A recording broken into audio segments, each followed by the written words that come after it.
जय हिंद दोस्तों, मैं हूं निरंजन और आप सभी को इनके सिंघानिया यूट्यूब चैनल में बहुत बहुत स्वागत है। आप सभी को दिल से नमस्कार। दोस्तों, हम लोग पढ़ रहे हैं रेलवे सम्मान विज्ञान का पीरियडिक सेट इसके झा सर का, जिनमें से 8 सेट तो पहले ही कंप्लीट हो गया है और हम लोग इस वीडियो में पढ़ने वाले हैं सेट नंबर 9। तो इस सेट के हर एक क्वेश्चंस को पूरे विस्तार से संपूर्ण विश्लेषण के साथ आपको हम पढ़ाने वाले हैं। और बात कर लूँ PDF फाइल का, तो इसका PDF फाइल आपको मिल जाएगा टेलीग्राम पर। तो टेलीग्राम का लिंक मैं डाल दिया हूँ वीडियो के डिस्क्रिप्शन में, वहाँ से जाकर PDF को बिल्कुल फ्री डाउनलोड कर सकते हैं। तो चलिए इस सेट को स्टार्ट करते हैं। और जो भी हमारे दोस्त अभी तक इस चैनल को सब्सक्राइब नहीं किए हैं तो चैनल को सब्सक्राइब कर लीजिएगा, ताकि हमारा हर एक वीडियो का नोटिफिकेशन आपको मिलता रहे। तो चलिए सेट को स्टार्ट करते हैं। दोस्तों, पहला क्वेश्चन से है, बहुत ही अच्छा प्रश्न है। ये एक न्यूमेरिकल है, प्रक्षेप गति चैप्टर का फिजिक्स का एकदम VBI प्रश्न है। तो इस न्यूमेरिकल को आप लोग ध्यान से समझिएगा। यही न्यूमेरिकल एकदम same to same RRB group D exam के बहुत शिफ्टों में यह प्रश्न रिपीट हुआ है। तो देखिए दोस्त, ये प्रश्न क्या कह रहा है कि किसी प्रक्षेपित पिंड का प्रक्षेप वेग महत्तम ऊंचाई पर इसके वेग का 10 गुना है तो प्रक्षेप कोण का मान होगा। अब देखिए यहाँ पर ये बोल रहा है ना कि किसी पिंड को प्रक्षेपित करते हैं प्रक्षेप वेग से, तो उसका जो वेग है ना महत्तम ऊंचाई पर पहला वेग का 10 गुना हो जाता है। तो उस स्थिति में प्रक्षेप कोण का मान क्या होगा। बहुत ही अच्छा न्यूमेरिकल है। तो चलिए इस क्वेश्चंस को समझाने के लिए आपको लेके चलते हैं कॉपी पर। दोस्तों, सबसे पहले आपको मैं समझा रहा हूँ, देखिए इस फिगर के माध्यम से। देखिए ये फिगर क्या है ना कि जैसे मान लीजिए कि कोई वस्तु है, उसको हम u वेग से प्रक्षेपित कर रहे हैं। तो ये वस्तु ऐसे आकर यहाँ पे ऐसे आएगी ना जी। अब देखिए ये तो इसका मैक्सिमम हाइट हो गया। तो देखिए दोस्त, आपको ध्यान देना है कि किसी भी वस्तु को u वेग से प्रक्षेपित किया जाता है ना, तो उसके बाद उसके महत्तम ऊंचाई पर उसका जो वेग हो जाता है वह u cos थीटा हो जाता है। कोई भी वस्तु हो, यदि उसको u वेग से प्रक्षेपित किया जाता है तो उसका जो वेग होता है महत्तम ऊंचाई पर u cos थीटा हो जाता है। अब देखिए इसी बात को हम यहाँ पे लिख दिए हैं ताकि आपको समझ में आ सके। देखिए मैं यहाँ से क्या लिखा हूँ कि जब किसी पिंड को प्रक्षेपित u वेग से करते हैं तो इसका प्रक्षेपित वेग महत्तम ऊंचाई पर u cos थीटा हो जाता है। लेकिन देखिए प्रश्न में यहाँ पे क्या बोला है ना, लेकिन प्रश्न के अनुसार प्रक्षेपित वेग महत्तम ऊंचाई पर अपने वेग का, यानी कि पिछले वाले वेग का 10 गुना हो जाता है। यही बात प्रश्न में बोला है। तो बस हमने क्या किया है कि जैसे मान लीजिए कि हमारा पहला वेग u है, तो अब वेग यहाँ पे क्या हो रहा है कि u cos थीटा जो हो रहा है वह पिछले वेग का 10 गुना हो जा रहा है। तो बस u बराबर 10 गुना u cos थीटा मैं यहाँ से कर लिया हूँ दोस्त। अब इसके नीचे अब देखिए मैं यहाँ से मैं क्या किया हूँ, u यहाँ से हमारा कट गया है, तो यहाँ पर आ गया देखिए 10 गुना cos थीटा। अब देखिए 10 इधर आ गया तो ये बट्टा में हो गया और cos थीटा यहाँ पे आ गया। अब 1 में 10 से भाग करने पर ये 0.1 आ गया, यानी कि cos थीटा बराबर 0.1। अब देखिए डायरेक्ट हम यहाँ से थीटा का मान मैं यहाँ से निकाल लिया हूँ, तो ये हो गया है कॉस्ट इन्वर्स 0.1। तो यही थीटा का मान होगा और यही इस प्रश्न का राइट यहाँ पे उत्तर होने वाला है। तो देखिए दोस्त, जब भी आपको ना कितना भी गुना कहे कि पिछला वाला वेग का 10 गुना हो रहा है, 20 गुना हो रहा है, मतलब कितना भी गुना हो रहा है, तो बस आपको यही कंसेप्ट यहाँ पे अप्लाई करना। देखिए न्यूमेरिकल बहुत इजी होता है, यदि आपको कंसेप्ट याद है ना तो आप मतलब कोई भी डिफ़िकल्ट न्यूमेरिकल को आप इजी वे में वहाँ पे हल कर सकते हैं बस। तो इस प्रश्न का जो उत्तर होने वाला है cos इन्वर्स 0.1, यानी कि ऑप्शन ए इस प्रश्न का उत्तर होगा। ठीक है दोस्तों, अब मैं आता हूँ नंबर 2 प्रश्न पर। नंबर 2 प्रश्न ये है और ये भी बहुत इम्पोर्टेंट प्रश्न है, VBI प्रश्न। देखिए इस सेट में ना 3-4 जो क्वेश्चंस हैं ना न्यूमेरिकल का बहुत इंपॉर्टेंट प्रश्न है, वो तो एकदम बहुत शिफ्टों में रिपीट हुआ है। तो जिनमें से दूसरा क्वेश्चन ये हैं, तो इसको भी आप ध्यान दीजिएगा। देखिए प्रश्न क्या बोला है कि 100 मीटर की ऊंचाई से जल एक टरबाइन की पंखुड़िया पर 100 kg प्रति सेकंड की दर से गिर रहा है कमा टरबाइन को प्रदान की गई शक्ति होगी। अब देखिए ये बोल रहा है ना कि 100 मीटर की ऊंचाई से जल आ रहा है टरबाइन की पंखुड़िया पर, और वह क्या हो रहा है कि 100 केजी यानी कि 100 केजी जल प्रति सेकंड की दर से गिर रहा है। तो पूछ रहा है कि टरबाइन की शक्ति क्या होगा। तो बस सिंपल सा है। तो आइए आपको हम सीधे इस प्रश्न को पूरे विस्तार से यहाँ पे समझाते हैं। देखिए दोस्त, सबसे पहले इस प्रश्न में क्या दिया गया है यहाँ पर, तो यहाँ पे दिया गया है हाइट में यहाँ से कर लिया हूँ 100 मीटर यहाँ पर, ठीक है। उसके बाद देखिए आगे यहाँ पर क्या बोला गया है ना कि 100 केजी प्रति सेकंड, यानी कि 100 मतलब केजी द्रव्यमान दिया गया है प्रति सेकंड में। तो यहाँ से जो दिया गया है m/t, यह क्या दिया गया है, तो 100 केजी प्रति सेकंड दे दिया गया है, ठीक है। अब देखिए हम जानते हैं कि जो शक्ति का जो फॉर्मूला होता है मेरे दोस्त, P बराबर वर्क बटा में टाइम होता है। अब देखिए आगे में यहाँ से मैं क्या कर लिया हूँ ना, देखिए वर्क का आप लोग एक और फार्मूला जानते होंगे कि वर्क बराबर क्या होता है, mgh होता है। तो बस वर्क का मैं यही फार्मूला यहाँ से डाल दिया हूँ mgh, और बटा में t हो गया। अब देखिए m/t का मान यहाँ पे दिया हुआ है, तो मैं यहाँ से क्या कर लिया हूँ कि m/t इसको अलग कर लिया हूँ, g को भी यहाँ से अलग कर लिया हूँ, और h को भी यहाँ से हम अलग कर लिया हूँ। तो बस m/t का मान यहाँ पे 100 दिया गया, तो 100 यहाँ से मैं पुट कर लिया हूँ, तो 100 पुट हो गया है। और उसके बाद देखिए g का मान 9.8 हम यहाँ पे यूज नहीं किए हैं, g का मान हम 10 यहाँ पे यूज किए हैं। तो आपको ध्यान रखना है कि जब भी आपको न्यूमेरिकल हल करना है ना, तो यदि उस न्यूमेरिकल में दिया हो 9.8 तो आपको 9.8 यूज करना है, यदि न दिया हो ना तो आपको अपने मन से 10 यूज करना है, ठीक है।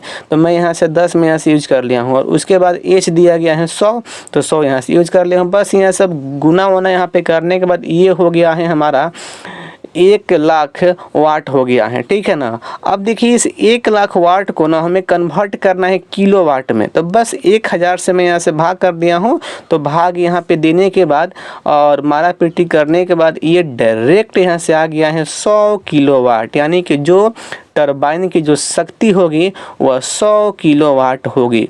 तो इस प्रकार से मेरे दोस्त इस प्रश्न का जो उत्तर होने वाला है ऑप्शन डी होने वाला है, यानी कि 100 किलोवाट।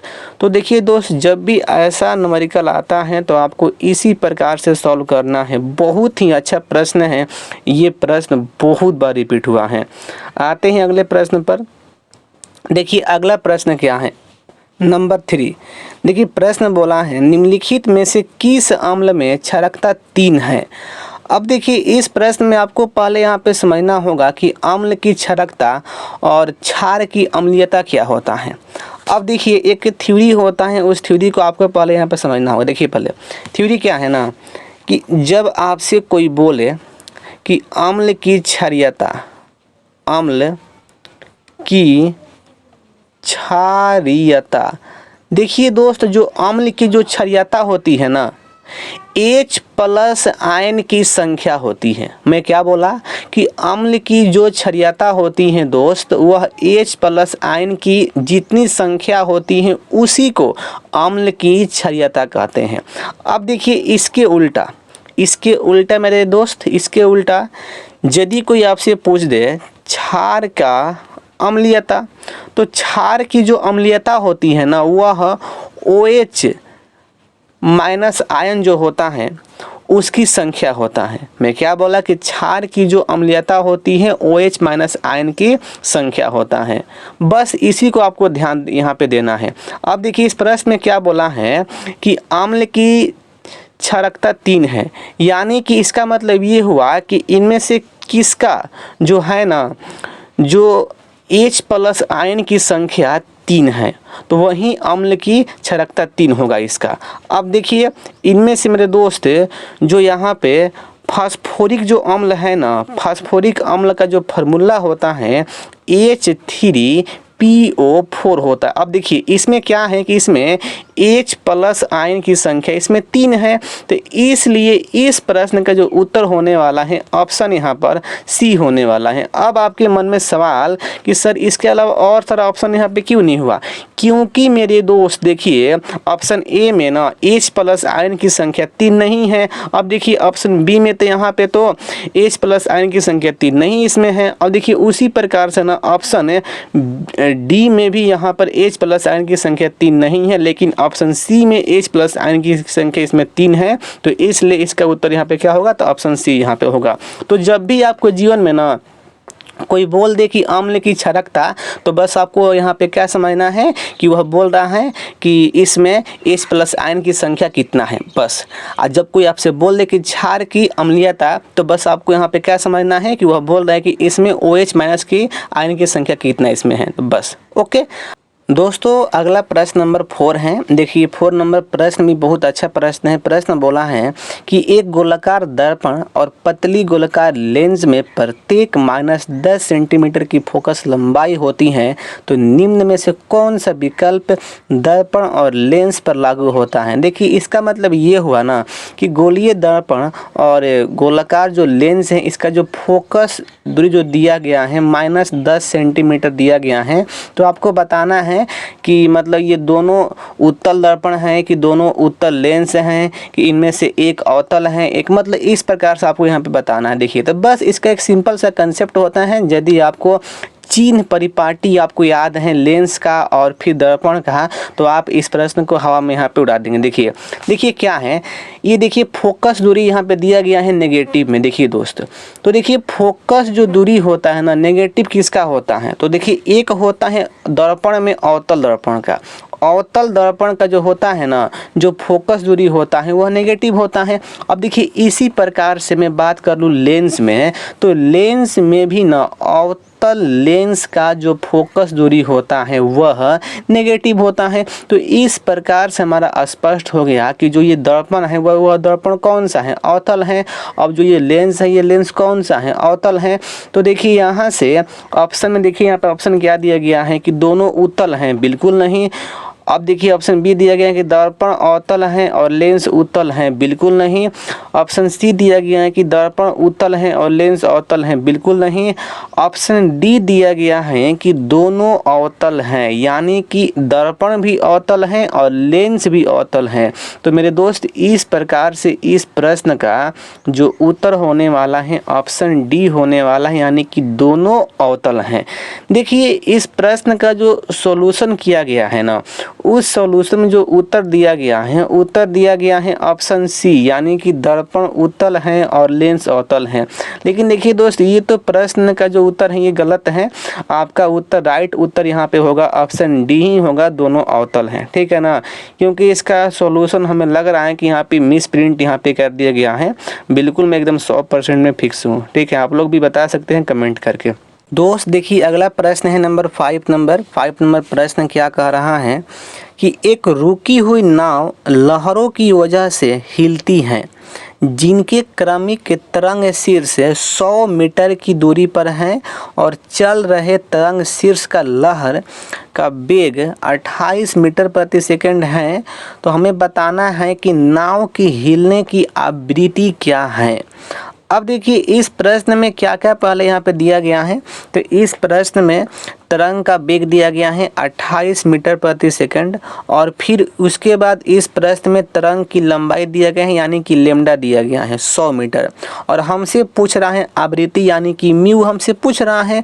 तो दोस्त यदि आपको इसका एक फार्मूला याद है ना, तो आप इस प्रश्न को हवा में यहाँ पे उड़ा देंगे। देखिए फार्मूला क्या होता है कि v बराबर म्यू इनटू लेमडा होता है। अब ये v क्या होता है, तो v वेग है, और n क्या है, सॉरी ये म्यू क्या है, तो म्यू आवृत्ति है, और लेमडा क्या है, तो लेमडा ये तरंग की लंबाई है। तो बस हमें यहाँ से म्यू निकालना है। तो म्यू बराबर क्या होगा, v बटा में लेमडा होगा।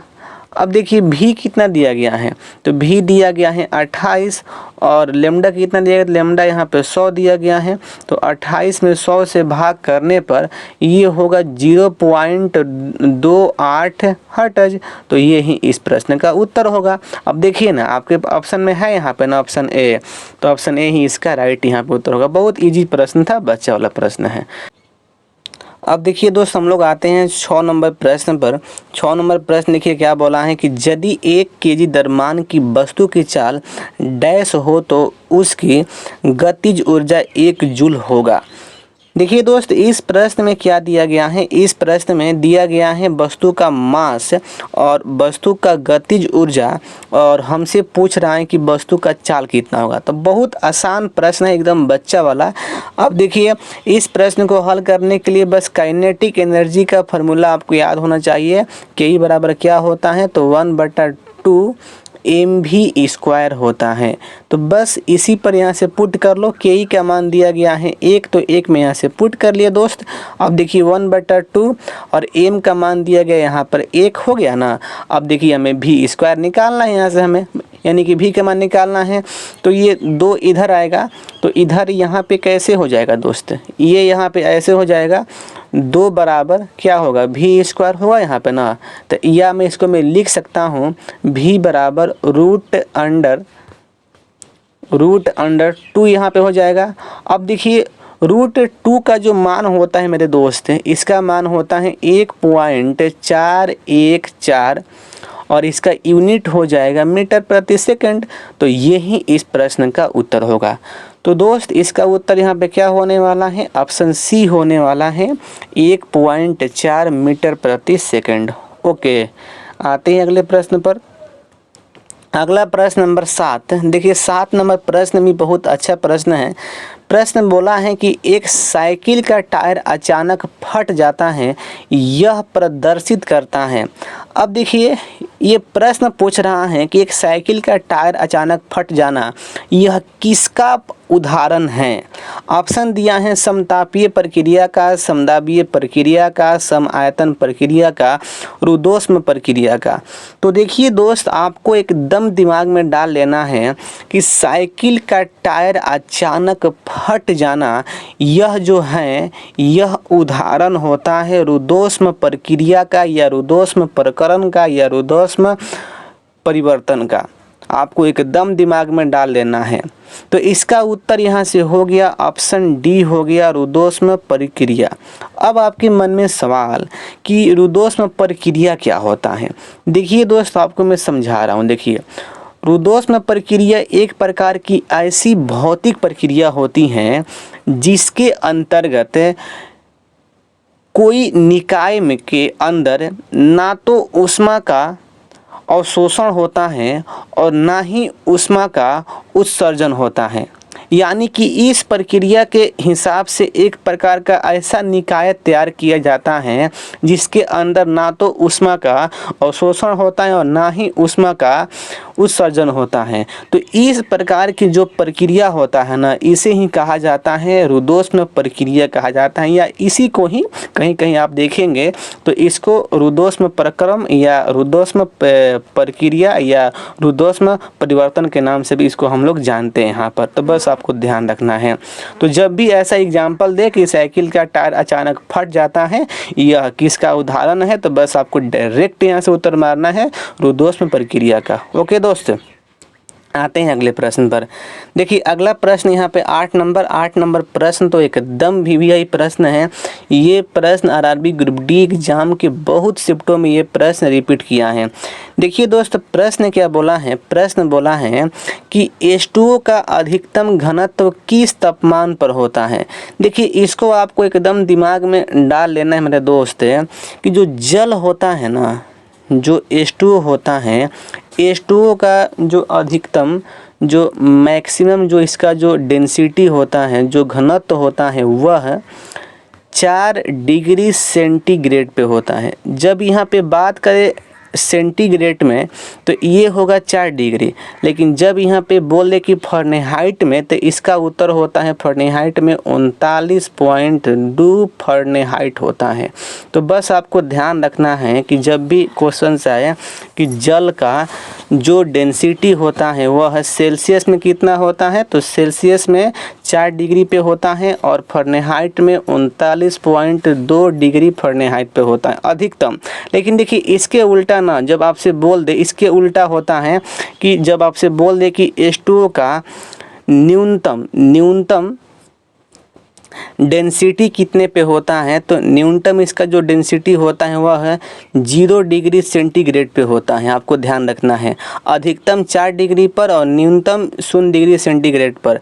और जब आपसे बोल दे कि H2O का आयतन अधिकतम कितना डिग्री पे होता है, तो इसका आयतन जो होता है इसका 0 डिग्री सेंटीग्रेड पे होता है, इसके उल्टा। और न्यूनतम कितना पे होता है, तो न्यूनतम होता है 4 डिग्री सेंटीग्रेड पे होता है।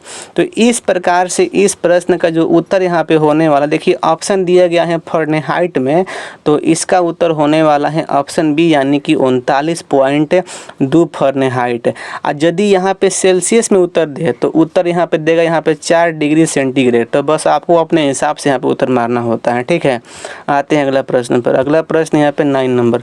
देखिए प्रश्न क्या बोला है कि पिंड का कोणीय संवेग निम्न में से किस गुणनफल के बराबर होता है। देखिए तो ये बहुत आसान प्रश्न है, बच्चा वाला प्रश्न देखें। देखिए इस प्रश्न का उत्तर क्या होने वाला है, देखिए आपको ध्यान रखना है कि जो कोणीय जो संवेग होता है ना, कोणीय जो संवेग होता है, कोणीय संवेग होता है वह जड़त्व आघूर्ण और कोणीय वेग का गुणनफल के बराबर होता है। तो इसका जो उत्तर होने वाला है ऑप्शन बी होने वाला है, ऑप्शन डी होने वाला सॉरी, कि जड़त्व आघूर्ण गुना कोणीय वेग होता है। अब देखिए इसको ऐसे संकेत रूप में कैसे लिखते हैं, कोणीय संवेग को दिखाया जाता है मेरे दोस्त, इसको दिखाया जाता है एल से। तो एल बराबर क्या होता है, जड़त्व आघूर्ण को आई से दिखाते हैं और कोणीय वेग को दिखाते हैं यहाँ से हम लोग इसको ओमेगा से, ऐसे। तो ये कैसे होगा यहाँ पे, तो आई यहाँ पे ओमेगा यहाँ पे ऐसे यहाँ पे हो जाता है।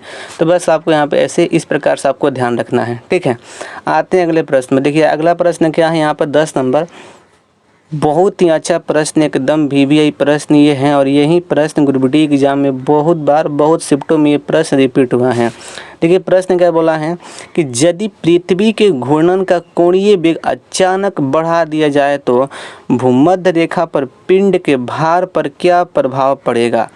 अब देखिए प्रश्न बोल रहा है ना कि पृथ्वी का जो घूर्णन का जो कोणीय वेग है उसको अचानक बढ़ा दिया जाए तो भूमध्य रेखा पर पिंड का भार पर क्या प्रभाव पड़ेगा। देखिए प्रश्न के हिसाब से आपको मैं समझा रहा हूँ। जैसे मान लीजिए कि ये हमारा अर्थ है, ये अर्थ अपने अक्ष पे घूर्णन कर रहा है और जो भूमध्य जो रेखा होता है ना, वह भूमध्य रेखा ऐसे होता है। देखिए इसको मैं ऐसे दिखा रहा हूँ, भूमध्य रेखा ये ऐसे होता है, ठीक है ना।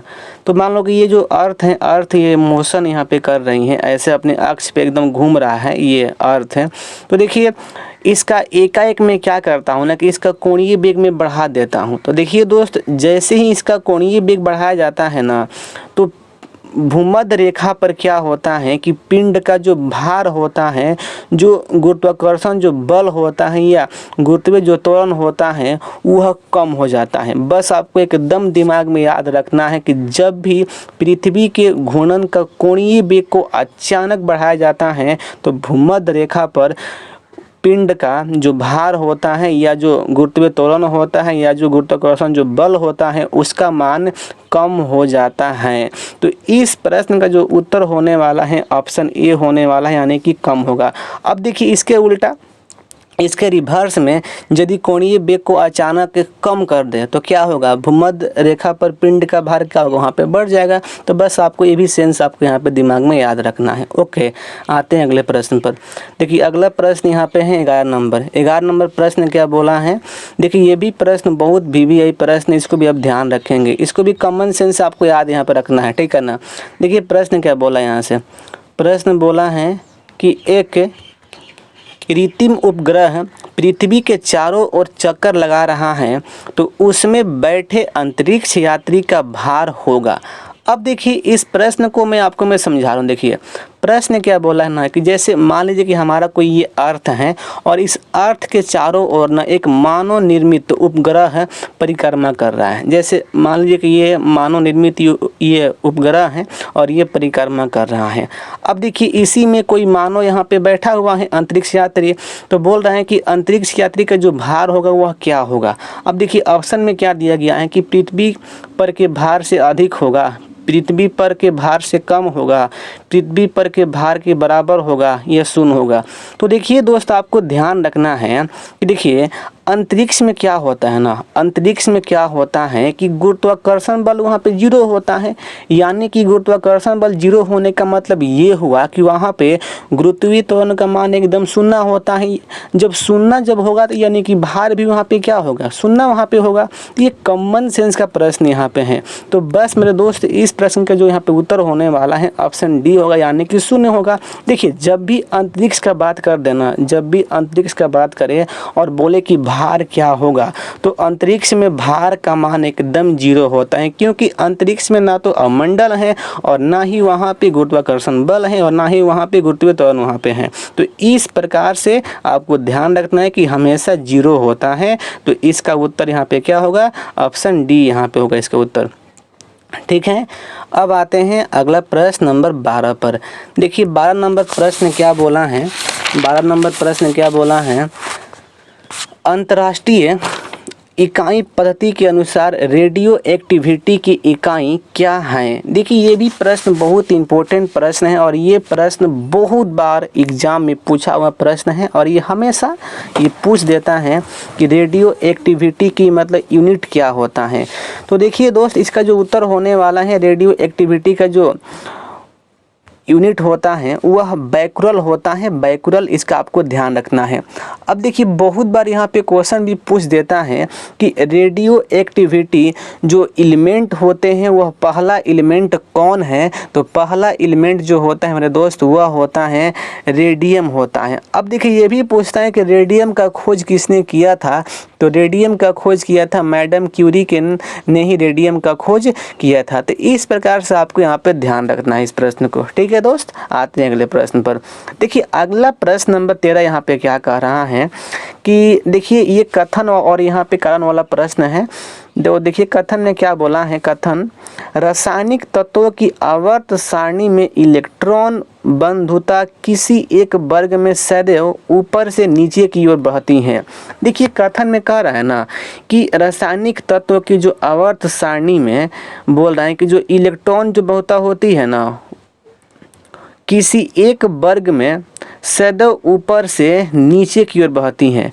देखिए ये कथन हमको नहीं लग रहा है कि कथन ये सही है। देखिए दोस्त क्यों नहीं लग रहा है, आपको ध्यान देना है, क्योंकि देखिए किसी भी वर्ग में मेरे दोस्त ऊपर से नीचे आने पे ना इलेक्ट्रॉन का जो बंधुता जो होता है वह बढ़ता नहीं है, वह घटता है। तो मेरे दोस्त यह कथन क्या हो गया, यह कथन तो गलत यहाँ पे हो गया। तो बस आपको मानना है कि जो कथन ए है क्या हमारा है, गलत हमारा है। ठीक है, अब देखिए अब मैं आता हूँ इसके कारण पर। देखिए कारण यहाँ पे क्या बोला है, किसी वर्ग में परमाणविक त्रिज्या सामान्यतः ऊपर से नीचे की ओर बहती हैं। अब देखिए यहाँ पे कारण क्या बोला है इस कथन का कि जो परमाणु जो त्रिज्या होती है ना वह ऊपर से नीचे आने पर वर्ग में बढ़ती है। एकदम ये कॉमन सेंस का बात है कि हम किसी भी वर्ग में यदि हम लोग ऊपर से नीचे आते हैं तो परमाणु संख्या बढ़ता है। अब देखिए परमाणु संख्या बढ़ने का मतलब क्या हुआ कि परमाणु का जो त्रिज्या है वह बढ़ेगा। तो ये कॉमन सेंस का बात है कि किसी भी वर्ग में ऊपर से नीचे आने पर जो परमाणु की जो त्रिज्या होती है वह बढ़ती है। तो मेरे दोस्त देखो ये जो कारण जो है ना यह कारण तो यहाँ पे सही है, लेकिन जो कथन है कथन इसका गलत है। तो देखिए मेरा यहाँ पे क्या उत्तर होगा कि कथन गलत है लेकिन कारण क्या है, सही है। अब देखिए इसमें यहाँ पे ऑप्शन ए तो होगा नहीं, ऑप्शन बी तो होगा नहीं, ऑप्शन सी यहाँ पे देखिए बोला है कि ए सही है परंतु आर गलत है, ये भी नहीं होगा। लेकिन देखिए डी यहाँ पे बोला है ना कि ए गलत है परंतु आर सही है, यानी कि ए गलत है, जो कथन है वह गलत है और जो कारण यहाँ पे दिया गया है वह सही है। तो मेरे दोस्त जब भी कथन और रीजन वाला प्रश्न आए ना तो आपको इसी प्रकार से यहाँ पे हल करना होता है। ठीक है, तो इसका उत्तर होने वाला है ऑप्शन डी। आते हैं अगले प्रश्न पर। देखिए दोस्त, अगला प्रश्न है 14 नंबर। देखिए ये प्रश्न तो बहुत इम्पोर्टेंट, एकदम VVI प्रश्न। इस प्रश्न को दिमाग में डालो मेरे दोस्त। देखिए इस प्रश्न में हमसे डायरेक्ट यहाँ से पूछ रहा है कि शुद्ध जल की मोलरता क्या होती है। अब देखिए इस प्रश्न का उत्तर तो बहुत बच्चे को याद ही होगा कि जो शुद्ध जो जल होता है, जो H2O होता है, इसका मोल रता क्या होता है। तो दोस्त देखिए इसका जो मोल रता जो होता है यह 55.5 होता है। लेकिन अब देखिए आपके मन में सवाल कि सर इसका 55.5 कैसे होता है, ज़रा बताएं इसको। तो चलिए आपको हम इसको पूरे एक्सप्लेन करके यहाँ से फाइंड करते हैं। ठीक है, आपको सीधे मैं लेके चलता हूँ कॉपी पर। देखिए दोस्त, आपको देखिए मिला दिया हूँ कॉपी पर। देखिए यहाँ पर देखिए जब इस प्रश्न का ना मोलरता यहाँ पे निकालना होगा ना, तो देखिए मोलरता निकालने के लिए बस आपको मानना पड़ेगा यहाँ पर कि 1000 ग्राम में शुद्ध जल की मोलरता हमें यहाँ पे निकालना होगा। ठीक है ना। अब देखिए इसके लिए सबसे पहले हम यहाँ पे क्या करेंगे कि H2O का अणुभार यहाँ पे निकाल लेंगे। तो इसका जो अणुभार यहाँ पे होगा ये 18 हो जाएगा। अब देखिए सबसे पहले इसके बाद ना अब हमें यहाँ पे क्या करना होगा कि H2O में मोलों की संख्या निकालना होगा। तो देखिए मोलों की संख्या बराबर फार्मूला होता है दिया गया द्रव्यमान बटा में अणुभार होता है। अब देखिए दिया गया द्रव्यमान कितना है, तो 1000 ग्राम है। अब आपके मन में सवाल कि 1000 ग्राम कहाँ से आ गया। तो दोस्त देखिए इसको आपको मानना पड़ेगा। ठीक है ना। जब भी शुद्ध जल बोले ना तो उसमें आपको मानना है कि 1000 ग्राम यानी कि 1 लीटर। ठीक है, तो बस यहाँ से मैं यहाँ से पुट कर दिया हूँ 1000 और नीचे हमारा 18 हो गया है। तो बस भाग करने पर ये हो गया है 55.5 हो गया है। तो दोस्त देखिए यहाँ से जो निकल गया H2O में मोलों की संख्या यह आ गया 55.5 आ गया।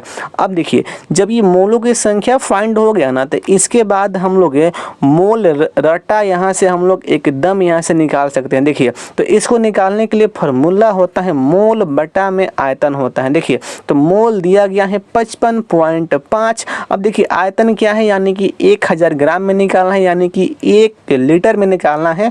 तो मैं यहाँ से 1 में यहाँ से भाग कर दिया, तो डायरेक्ट यहाँ से जो उत्तर यहाँ पे दोस्त यहाँ पे आ गया है 55.5। यही मोल रटा हो गया। तो बस आपको इसी प्रकार से जब भी जीवन में आपको निकालना हो किसी भी कंपाउंड का मोल रटा, तो आपको इस प्रकार से मेरे दोस्त यही फार्मूला का यूज करना है और ऐसे ही आपको निकालना है। ओके, तो इस प्रश्न का जो उत्तर होने वाला है मेरे दोस्त यहाँ पर, इसका उत्तर क्या होगा, तो 55.5 होगा। देखिए लेकिन देखिए खास करना इस प्रश्न में आपको यहाँ पे निकालना नहीं था, आपको डायरेक्ट आपको इसका मान यहाँ पे मालूम हो तो आप इसको यहाँ पे उत्तर मार सकते थे। ठीक है, आते हैं अगले प्रश्न में।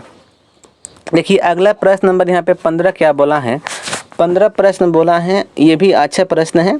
सम न्यूट्रॉनिक होते हैं जिनमें। अब देखिए पूछा है कि सम न्यूट्रॉनिक में क्या होते हैं।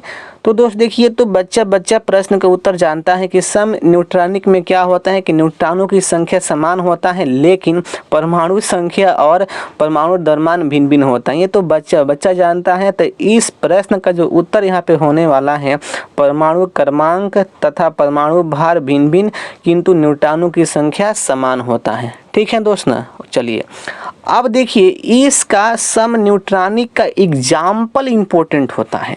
इसका एग्जाम्पल पूछ देता है कि सम न्यूट्रॉनिक के निम्न में से कौन सा उदाहरण है। देखिए ऐसा भी प्रश्न पूछता है, तो इसका आपको उदाहरण यहाँ पे याद रखना है कि इसका उदाहरण क्या होता है। देखिए इसका दोस्त उदाहरण होता है जैसे सल्फर का, देखिए मैं यहाँ पे लिख रहा हूँ सल्फर का 36, ये 16 हो गया। ठीक है ना, 16 इसका एटॉमिक नंबर हो गया और ये 36 एटॉमिक मास हो गया। उसी प्रकार से क्लोरीन होता है। देखिए मैं सबका लिख रहा हूँ, यही सम न्यूट्रॉनिक का एग्जाम्पल है। इसको आप ध्यान कर लेंगे, इसको आप याद कर लेंगे। ठीक है, उसके बाद आर्गन का होता है, आर्गन का 38 और नीचे 18 होता है।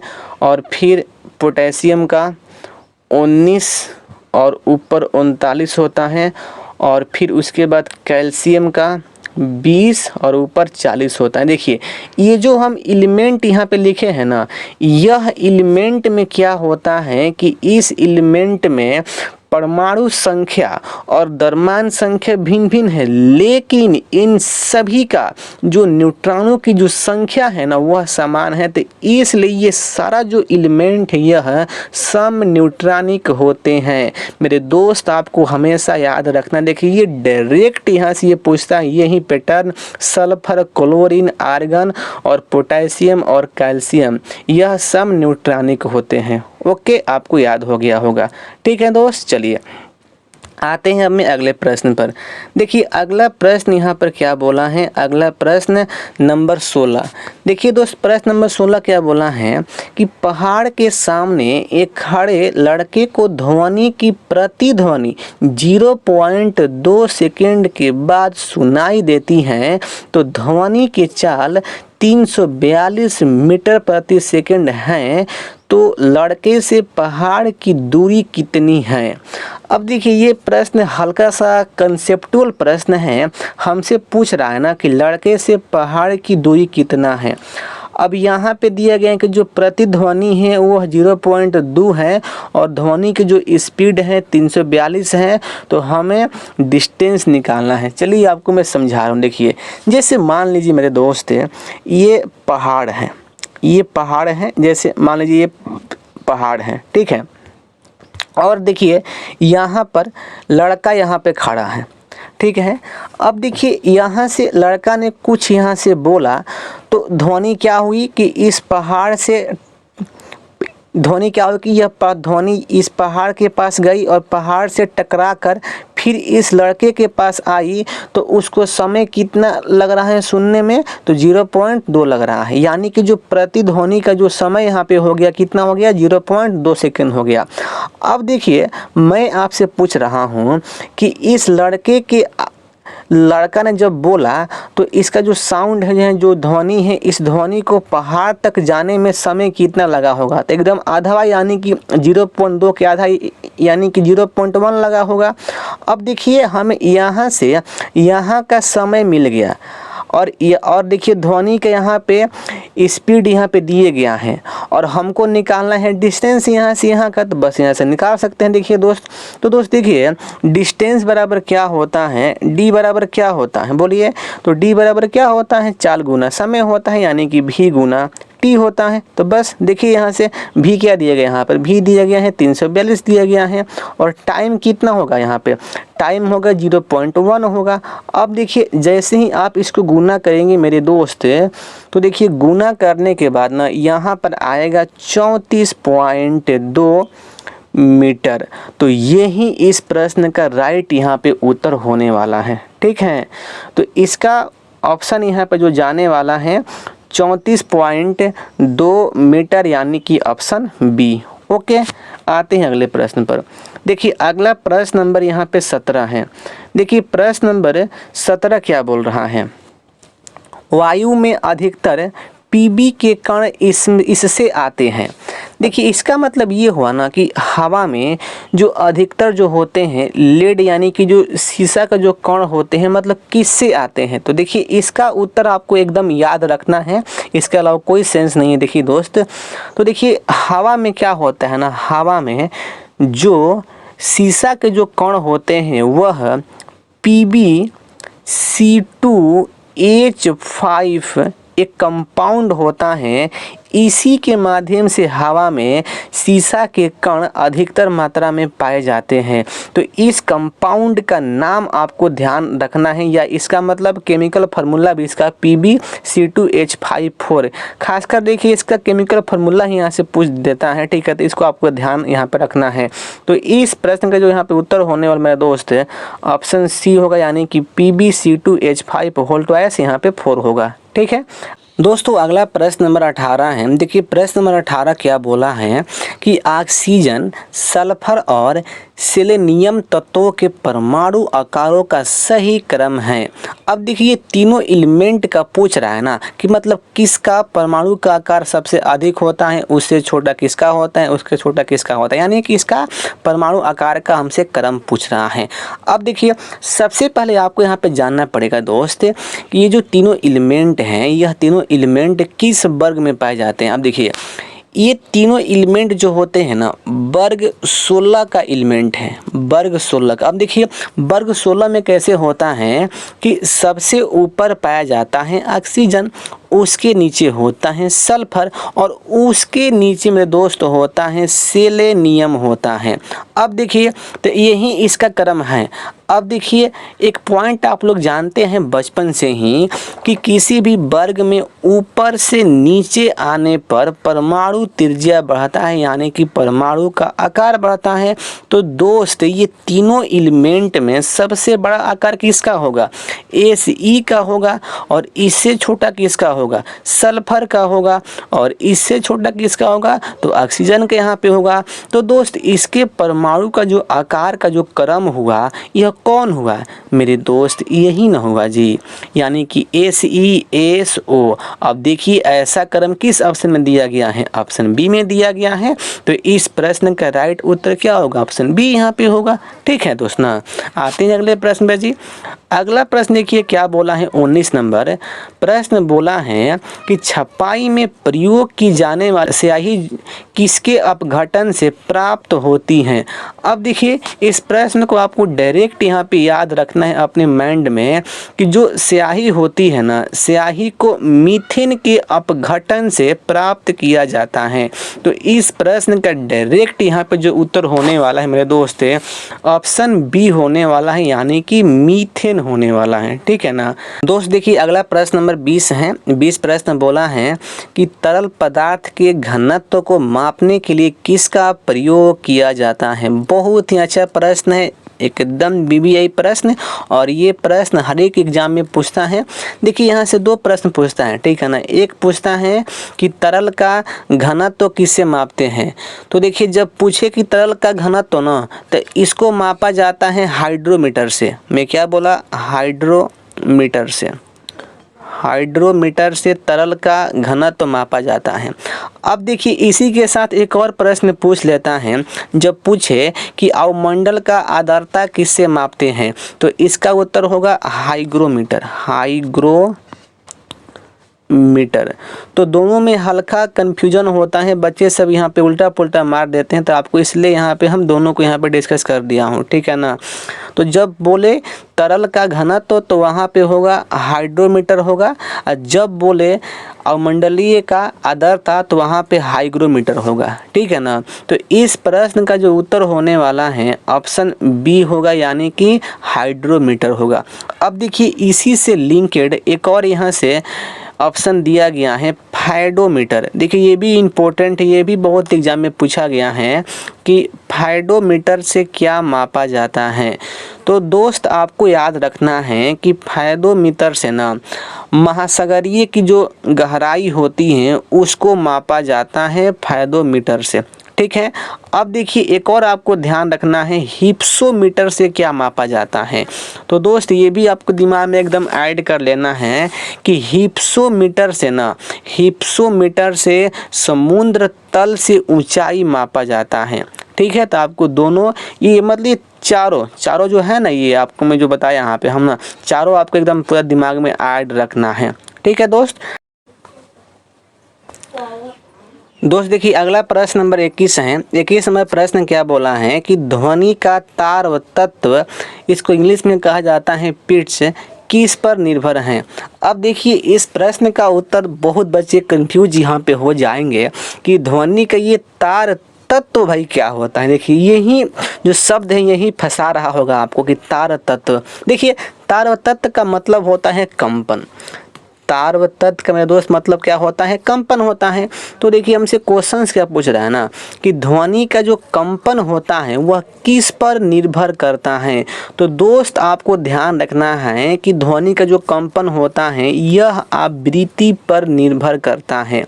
अब भाई ये क्यों निर्भर करता है? कहाँ है? देखिए इसलिए निर्भर करता है क्योंकि देखिए जो आवृत्ति होता है ना, तरंग के प्रति सेकंड में जो कंपन की जो संख्या होता है उसी को आवृत्ति कहते हैं। तो इसलिए आपको ध्यान रखना है कि ध्वनि का जो कंपन होता है वह आवृत्ति पर डिपेंड होता है, आवृत्ति पर निर्भर करता है। अब देखिए दोस्त, इसी से लिंकेड एक और क्वेश्चन यहाँ से पूछ लिया जाता है कि ध्वनि का जो तीव्रता होता है वह किस पर निर्भर करता है। तो बस आपको ध्यान रखना है कि ध्वनि का जो तीव्रता होता है वह आयाम पर निर्भर करता है। जब बोले तीव्रता तो उत्तर क्या होगा, आयाम, और जब बोले ध्वनि का कंपन तो उसका उत्तर क्या होगा, आवृत्ति होगा। तो मेरे दोस्त, इस प्रश्न का जो उत्तर होने वाला है ऑप्शन ए होने वाला है, यानी कि आवृत्ति। ठीक है, आते हैं अगले प्रश्न पर। देखिए अगला प्रश्न यहाँ पे है 22 नंबर। देखिए 22 नंबर प्रश्न क्या है, निम्नलिखित में से किस वैज्ञानिक का आधुनिक आवर्त सारणी के निर्माण में योगदान नहीं है। देखिए दोस्त, इस प्रश्न को तो आपको याद करना होगा, ठीक है ना, ये याद करना होगा। इसका उत्तर यहाँ पे होगा डेमोक्रिटस। जो ऑप्शन ए है ना, डेमोक्रिटस जो वैज्ञानिक हैं, इनका आधुनिक आवर्त सारणी में मतलब योगदान यहाँ पे इनका नहीं है। अब देखिए भाई किनका योगदान है, तो देखिए ऑप्शन जो बी यहाँ पे दिया गया है, अल रजी और जॉन न्यूलैंड्स और जोहान फोलगैंग और हेनरी मोसले, यानी कि ये तीनों वैज्ञानिक का योगदान है, इनका योगदान नहीं है। तो बस आपको इसको याद करना है। ठीक है दोस्त, आते हैं अगले प्रश्न पर। देखिए अगला प्रश्न यहाँ पे क्या बोला गया है, 23 नंबर।